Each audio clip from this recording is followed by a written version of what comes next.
Because when I'm here, I'm just Bill Cooper. I'm talking to you from my heart. When I'm on the radio, I am on a mission. And that mission is to slap people upside the head and wake them up and even make them hate me, if that's what it takes to get them to go examine what I'm telling them to find out that it's right. The truthfulness of what you're about to hear. Because it is so important not only that you understand it and believe it, but that you act upon it. And now we're being bombarded with messages that Osama bin Laden is planning to attack the United States of America. And I'm telling you, be prepared for a major attack. But it won't be Osama bin Laden. It will be those behind the New World Order. I did not believe that the government would use me in that way. I had devoted my whole life to government service. I had been in the Air Force. I was in the Navy. I was a river patrol boat captain in Vietnam. But over the years, I've done a lot of research. And what I've discovered is there's no proof existing anywhere that extraterrestrials are real or that have ever visited this planet. The right track is don't believe anybody. Don't believe me. Don't believe George Bush. Don't believe anyone. You got to go out and you got to get proof in your hand before you can believe anything. And to do otherwise today is the biggest mistake that anyone can ever make.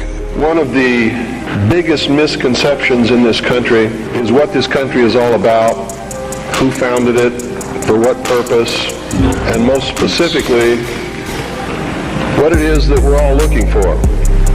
There is no such thing as an ozone layer. What is it called? Because what are these? These are ions. Ozone is an ion of oxygen. It's called the ionosphere. So why don't these freako-environmentalist liars call it what it is, the ionosphere? Because it would be the truth, and we can all prove that the ionosphere is not disappearing.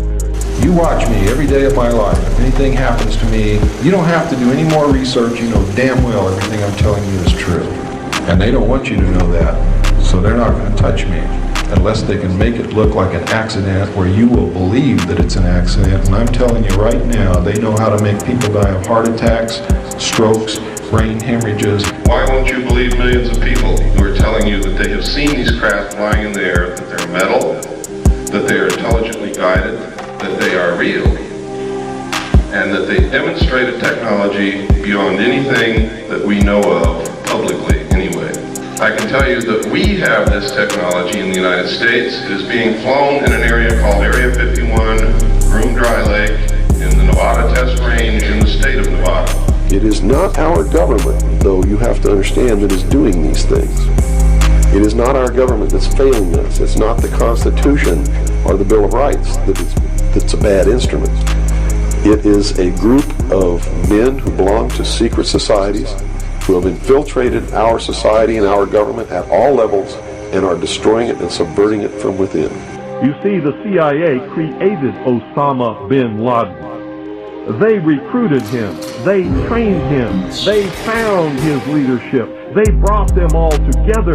Digesting all this information, reading all of these letters from people of every kind of background that you can imagine, every race, every religion, every kind of agenda. And believe me, there's an awful lot of agendas going on in this country that are dangerous. There is lots of evidence, tons of it in fact, that there are a group of people collectively known as the Illuminati who want us to believe in some extraterrestrial threat from space so that they can cause a world government, bringing together of all the people to resist that external threat.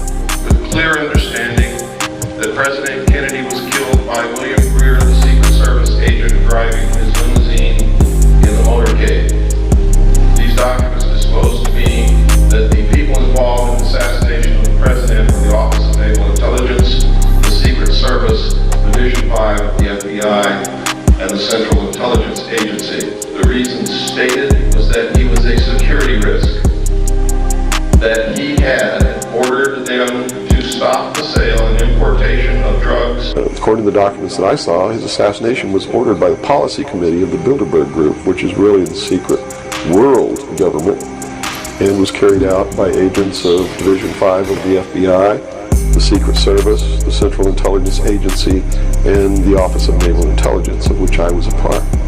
The major controlling membership of these secret societies is a group known as the Round Table of Nine. They are the heads of the most powerful banking families in the world. Every secret brotherhood, every secret society, every mystical temple, every occult organization teaches the Luciferian philosophy. They're atheists in the strictest sense of the word. They are humanists. That's their religion.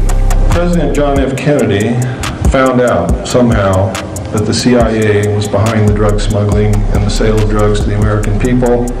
And if you'll remember correctly, that was the years that the hippie movement began and the flower children began to come out, where they found solace was drugs. What they call UFOs, these craft that fly around the sky, are real. But they're not piloted by some little green guy from some other planet. They're owned and operated by the United States of America for one, the Soviet Union for another. A mystery always holds sway over those who don't understand it. And the priesthood was born. No king ever existed without the permission of the priesthood. And I don't care what religion you're talking about or what period of history you're talking about, it is the truth. The kings never had the power and don't to this day. Kings exist at the whim of the real power, which is the priesthood standing behind the throne. The purpose of the importation and sale of illegal drugs to the American people was to finance the alien-connected projects and other black projects which they knew they could not take to Congress for funding. There is an apathy that is running rampant in this country that is deadly. We are truly now at this moment a nation of sheep. And ladies and gentlemen, I assure you that sheep are always led to the slaughter. Thank you.